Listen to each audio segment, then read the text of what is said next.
Hello friends, welcome back. મિત્રો, આપણે બે ચેપ્ટર છે એને પૂરા કરેલા છે, ન્યુક્લિયસ અને પરમાણુ. હવે ત્રીજું જે લાસ્ટ લેક્ચર, આપણું લાસ્ટ ચેપ્ટર જે બાકી છે એ ચેપ્ટરની ચર્ચા કરી, અને ખાસ કરીને આમાં બહુ જ આરામથી ધીમે ધીમે આપણે ચાલશું.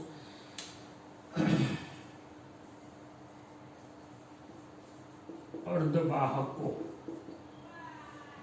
અને રચનાઓ, સેમિકન્ડક્ટર્સ.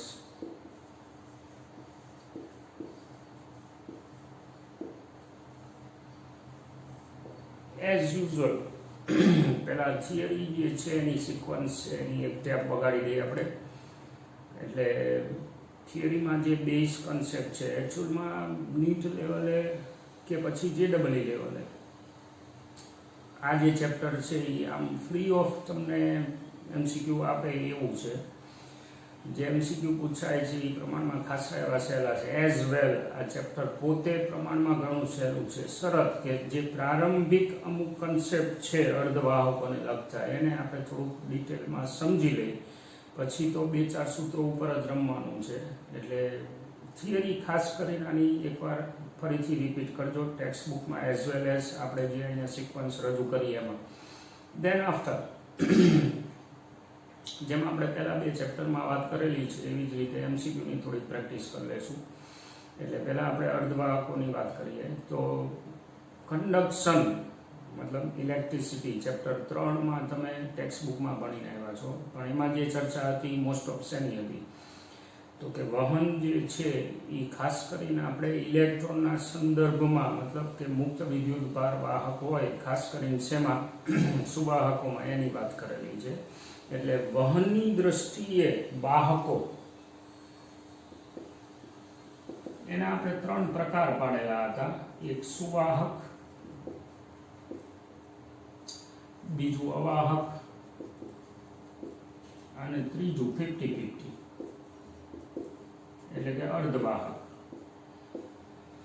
હવે એ વખતની જે વાત હતી એને થોડીક આપણે તાજી કરી લઈ. તો સુવાહક જે છે એની વાહકતા ઘણી બધી વધારે હોય, અવરોધકતા પ્રમાણમાં ઓછી હોય, 10⁻⁻ના સ્વરૂપમાં, એના ક્રમમાં. જ્યારે એની સામે અવાહકો જે છે એની વાહકતા નહિવત હોય છે અને અવરોધકતા ખૂબ જ વધારે હોય છે. ડેટા જે છે યુ કેન રિફર આઉટ. હવે બેની ખાસિયત શું છે? તો કે સુવાહકો જે છે ને એમાં ઓલરેડી અવેલેબલ મુક્ત ઇલેક્ટ્રોન હોય છે કે જે એના પિતૃ પરમાણુથી બંધારણની અંદર છૂટા પડી ગયેલા હોય છે, જેથી કરી અને જો બાહ્ય કોઈ પરિબળ મળે તો તરત જ વહનમાં પોતાનું યોગદાન આપે. એની સામે અવાહકો જે છે, તો અવાહકોમાં એવા ઇલેક્ટ્રોન પહેલેથી હાજર નથી હોતા, ઓલરેડી એમાં ઇલેક્ટ્રોનની ખાદ હોય છે. મતલબ કે બંધારણ જે છે એમાં ઇલેક્ટ્રોન આઈધર મજબૂતાઈથી જોડાયેલા હોય છે અને અથવા તો ઇલેક્ટ્રોન ડેફિશિયન્સી હોય છે. એટલે જે પિતૃ પરમાણુ છે એ ઇલેક્ટ્રોનને ઇઝીલી મુક્ત કરવા તૈયાર હોતા નથી. એટલે એમાં વહન છે એ અઘરું હોય, ન હોય એવું નહીં પણ અઘરું હોય. અર્ધવાહકો એવી રચના છે કે જેમાં તમારા સંજોગો, મતલબ તમારી ઈચ્છા, પછી તમારા અપાયેલા ભૌતિક પરિબળો છે એના આધારે તમે અર્ધવાહકમાં વાહકતાને કંટ્રોલ કરી શકો છો. બીજું ખાસિયત એ છે કે આ આખું જે મિકેનિઝમ છે એ લો વોલ્ટેજ મિકેનિઝમ છે. એટલે તમે બહુ જ સરસ રીતે ઇલેક્ટ્રોનિક્સ ડિવાઇડ્સ તમે જુઓ તો અત્યારે વધારે રાફડો એનો ફાયટો છે. એનું કારણ શું? તો કે કમ્પેરિઝનમાં આ પોતે જે છે ઇલેક્ટ્રોનિક્સ બ્રાન્ચ આખી, એનો મતલબ જ એ થાય છે ઇલેક્ટ્રોન મિકેનિક્સ, મતલબ ઇલેક્ટ્રોનની ગતિવિધિ ઉપર આપણો કંટ્રોલ અને એનું યંત્રશાસ્ત્ર. એટલે એમાં આપણી ઈચ્છા મુજબ આઈવી રિલેશન છે એ કંટ્રોલ મેનરમાં થાય છે.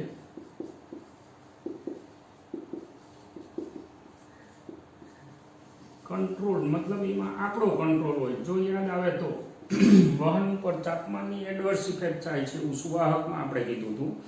એટલે તાપમાન આધારિત વહન છે અહીંયા અવરોધાય તાપમાન વધવાના કારણે. હવે અહીંયા છે એ આપણી ઈચ્છા મુજબ આપણે એને ગવર્ન કરશું. જોતા રહીએ છીએ કેવી રીતે.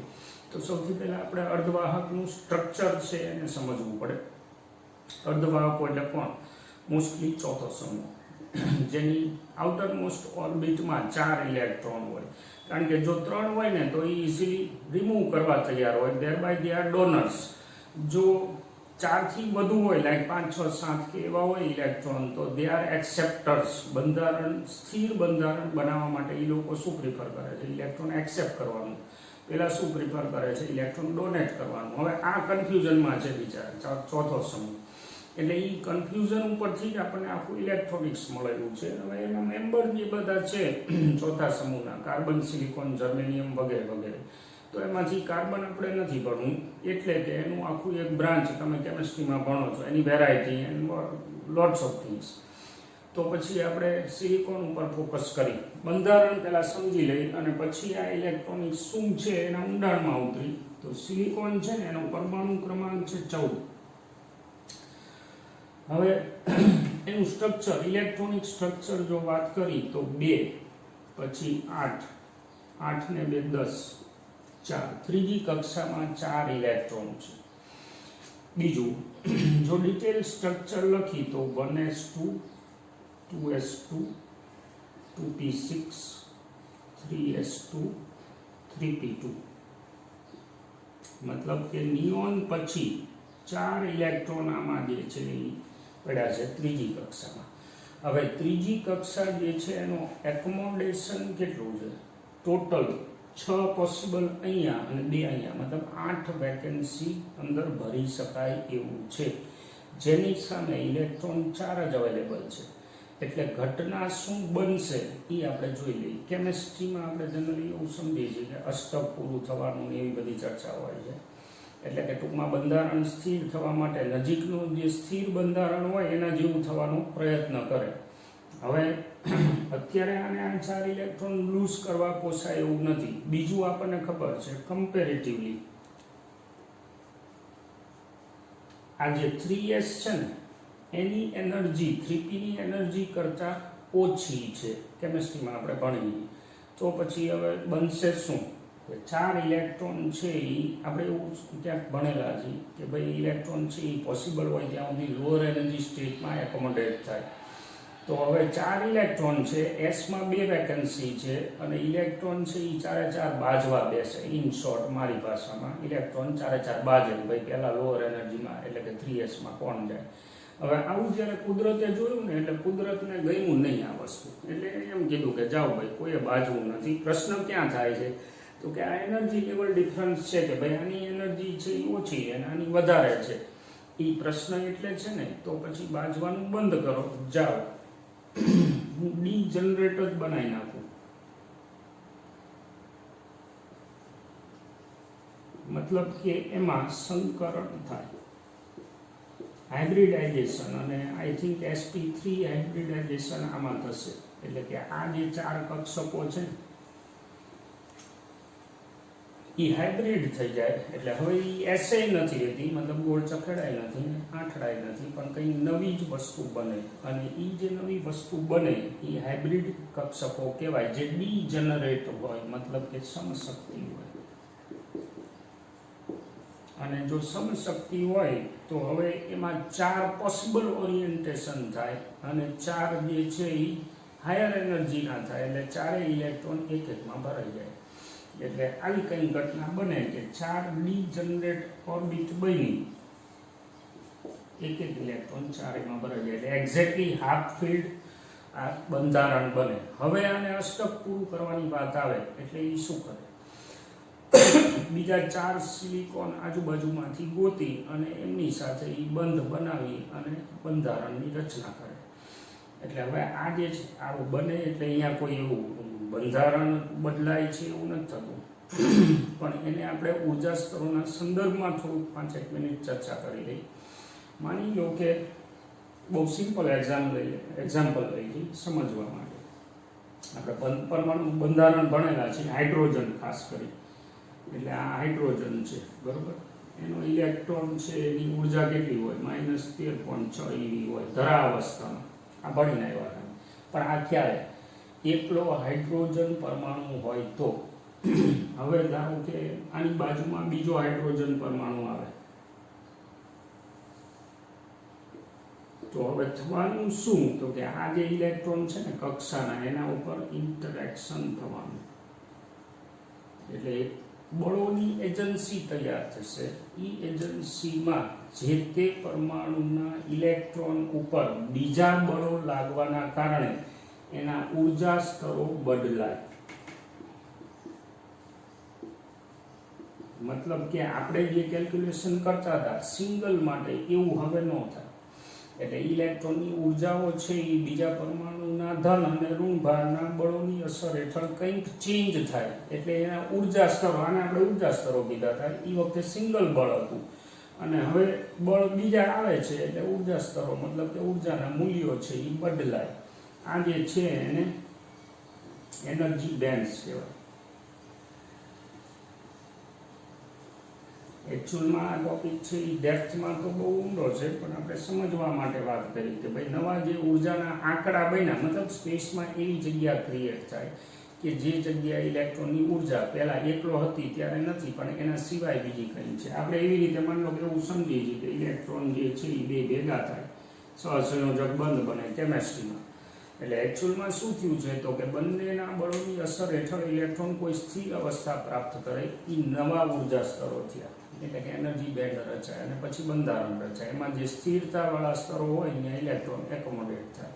બહુ સિમ્પલ એક્ઝામ્પલ છે, દરેક વખતે આવું નથી થતું. હવે આપણે આ ત્રણેયને લઈ અને એક એક્ઝામ્પલ લઈ લઈએ. અને હમણાં ઓલ્ટ ઉપર રાખી છે, લાઈક સુવાહકનું એક એક્ઝામ્પલ લઈએ, સોડિયમ નંબર 11 છે.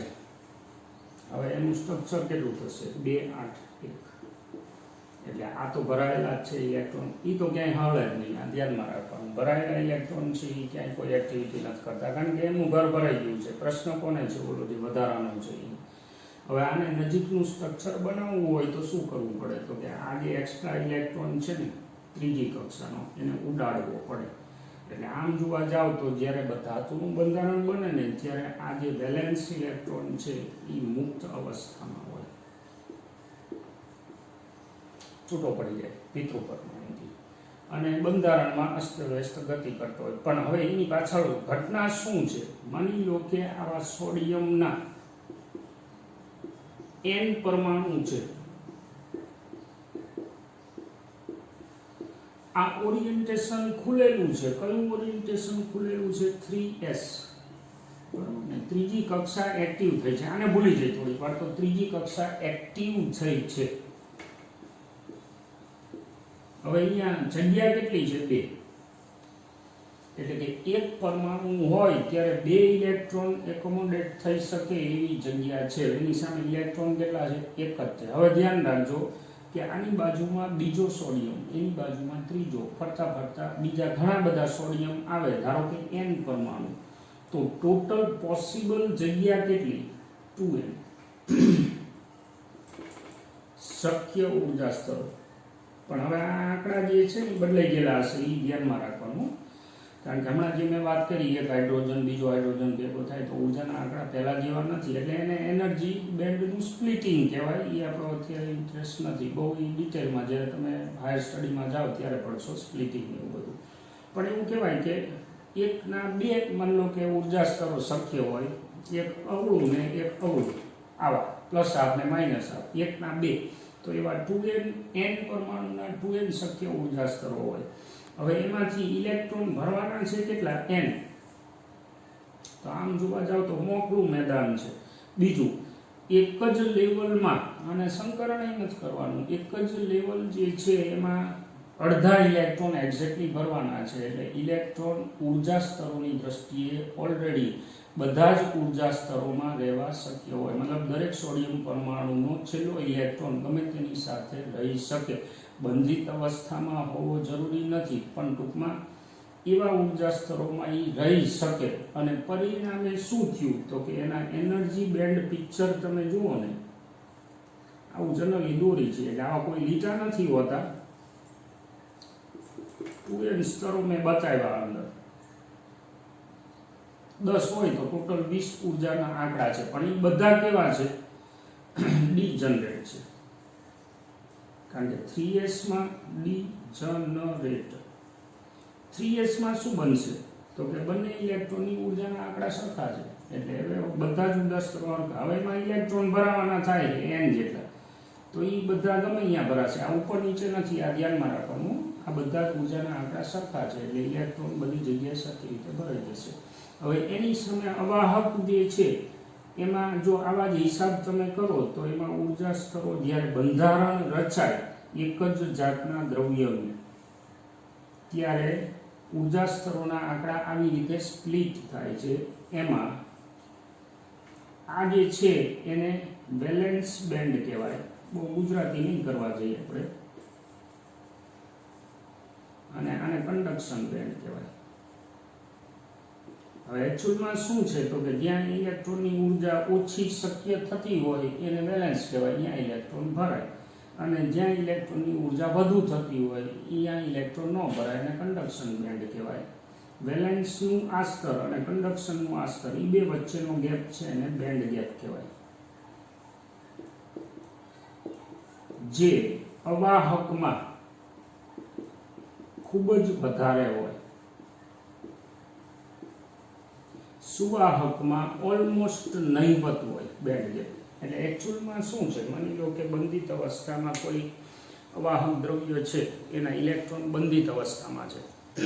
આ બેન્ડ ગેપ એટલે બીજું કંઈ નહીં, એના પિતુ પરમાણુથી મુક્ત વહન કરવા માટે મુક્ત થવું પડે ને, એટલે કે અહીંયા આવ્યો કહેવાય. જગ્યા નથી, આ ઉર્જાના આંકડા છે. હવે જો આટલી ઉર્જા હોય તો એ વહન કરી શકે, અને અહીંયા હોય એનો મતલબ બંધિત છે. હવે તમે ઓલું બંધન ઉર્જાવાળું યાદ કરો કે ઇલેક્ટ્રોનને +13.6 આપો એટલે એ મુક્ત થઈ જાય. તો એવી રીતે આ બેન્ડ ગેપ જેટલી ઉર્જા આપો એટલે એ બંધનમાંથી મુક્ત થયો, એટલે કે એ કન્ડક્શન બેન્ડમાં ગયો કહેવાય. ઇન શોર્ટ, સરળતાથી સમજવા માટે. તો અવાહકમાં એ ઉર્જાનો ગેપ ખૂબ જ વધારે છે, જે સામાન્ય સંજોગોમાં મળે એવું નથી, એટલે એમાં વહન નથી થતું. હવે અર્ધવાહકોની રચના જોઈ લે તો એમાં બેન્ડ ગેપ જે છે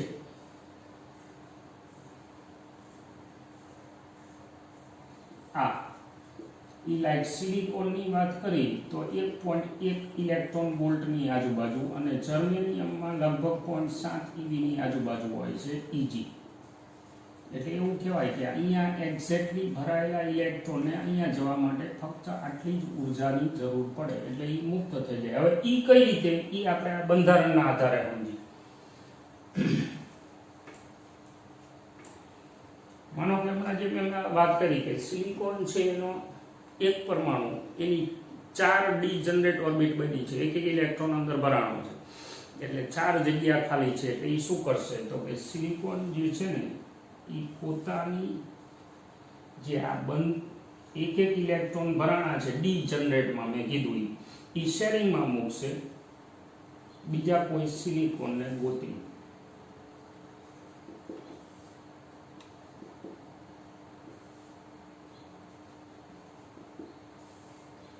મતલબ કે આ બે વચ્ચે આ શેરિંગમાં આવશે ઇલેક્ટ્રોન. તમે જુઓ, જે મેઇન સિલિકોન હતો એનું અષ્ટક પૂરું થઈ ગયું. એને શું કર્યું તો કે એને સમશક્તિ ઉર્જા સ્તરોમાં જે ઇલેક્ટ્રોન હતા બંધારણ રચવા માટે આંતરબળોના હિસાબે એ બીજા સિલિકોનને પકડે, જેથી કરીને દરેક સિલિકોન પોતાનો એક ઇલેક્ટ્રોન શેરિંગમાં મૂકે. એટલે હવે શું થાય તો કે આનું અષ્ટક પૂરું થઈ ગયું. હવે પેલાનું તો એની બાજુમાં એ જ રીતે બીજો એક સિલિકોન આવે, એ વળી પાછો આની યારે શેરિંગમાં મૂકે. એવી રીતે આ ત્રિપારિમાણીય જાળીદાર રચના થઈ.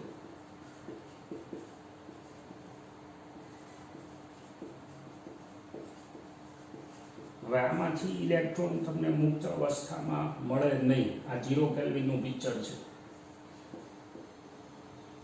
ઓકે નથી લખ્યું, 0 કેલ્વિનનું પિક્ચર છે. મતલબ એવો થયો બધા ઇલેક્ટ્રોન અહીંયા છે, ક્યાં વેલેન્સ બેન્ડમાં. હવે એમને કન્ડક્શન બેન્ડમાં જવા, એટલે બીજી ભાષામાં એવું કહેવાય કે મુક્ત થવા માટે શું જરૂર છે તો કે આટલી ઉર્જાની જરૂર છે.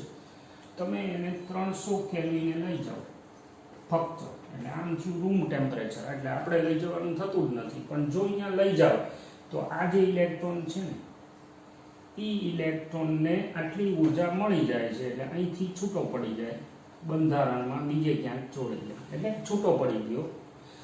હવે અહીંયા ડેફિશિયન્સી થઈ, ઇલેક્ટ્રોન છૂટો પડી ગયો. એટલે એવું કહેવાય કે આ ઇલેક્ટ્રોન જે છે એ કન્ડક્શન બેન્ડમાં ગયો અને વેલેન્સ બેન્ડમાં જગ્યા થઈ.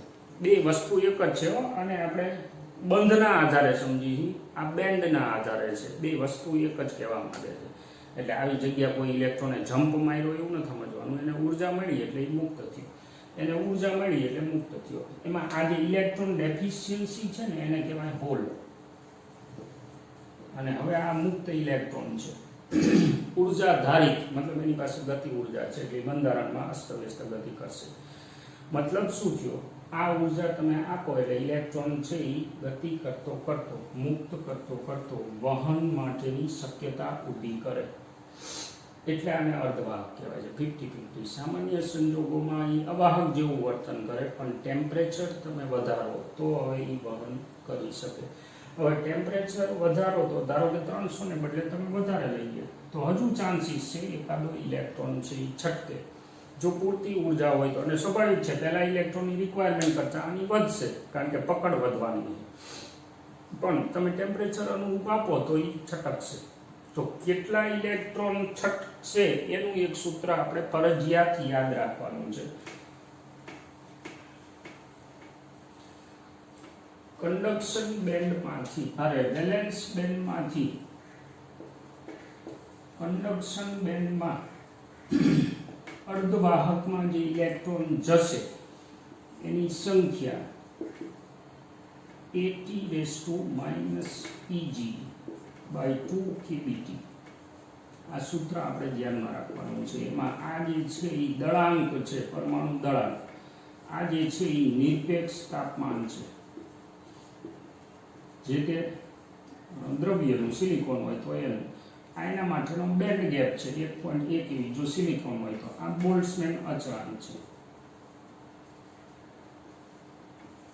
યાદ કરો, જ્યારે આપણે વહન ભણતા હતા ત્રીજું ચેપ્ટર, ત્યારે આપણે વાહકતા અને સાથે અવરોધકતાનો તાપમાન સાથેનો અવાહક અર્ધવાહક માટેનો સંબંધ જોયો. ત્યારે આવો આવતો હતો ચળઘાતાંકીય. તાપમાન વધે એટલે અવરોધકતા ઘટે છે. શું કામ? તો કે સંખ્યા છૂટી થાય છે. આ સૂત્ર પ્રમાણે તમે ટેમ્પરેચર વધારશો એમાં આ સંખ્યા જે છે એ વધતી જશે. આપણે આ સૂત્ર ખાસ ધ્યાનમાં રાખવાનું છે for NEET for JEE purpose.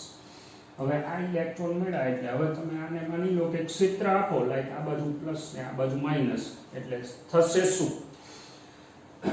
આ જે છૂટા ઇલેક્ટ્રોન છે ને એ તો હાલશે જ પ્લસ. તમે ક્ષેત્ર આપ્યું એટલે આ બાજુનું ક્ષેત્ર છે એટલે ઇલેક્ટ્રોન આ બાજુના ખેંચાવાના, પણ એની સામે આરવાર શું થશે? તો કે આ જે ડેફિશિયન્સી છે ને હોલ, એ ઓલા ઇલેક્ટ્રોનને ક્યાંકથી ઉપાડશે, પકડ કરશે. શું કામ? તો કે એક તો હોલ છે એટલે ઇલેક્ટ્રોન ડેફિશિયન્સી છે, અષ્ટક પૂરું કરવામાં ઇલેક્ટ્રોન ખૂટે છે. અને ઉપરથી ટેમ્પરેચર, ઉપરથી ક્ષેત્ર, આટલું બધું મળવાથી એ શું કરશે? તો કે ઇલેક્ટ્રોન કોકના ઉપાડશે. હવે એ ઇલેક્ટ્રોન ટપીને અહીંયા આવે તો સીધી વાત છે કે અહીંયા હોલ બને. અહીંયા હોલ બન્યો તો ઇલેક્ટ્રોન ટપતા ટપતા ટપતા બહાર નીકળશે, એટલે એક ઇલેક્ટ્રોનનો પ્રવાહ મળે તમને. બીજું, દરમિયાન શું થાય છે? છૂટા ઇલેક્ટ્રોન તો આવે જ છે, પણ બંધિત ઇલેક્ટ્રોન આવે છે, એટલે એક મુક્ત ઇલેક્ટ્રોનનો પ્રવાહ મળશે અને બીજો બંધિત ઇલેક્ટ્રોનનો પ્રવાહ મળશે. મતલબ કે હોલનો પ્રવાહ. કારણ કે ઇલેક્ટ્રોન આમ આવે છે તો હોલ પેલી બાજુ જાય છે એવું કહેવાય. આ બે જાતના પ્રવાહ આપણને મળશે.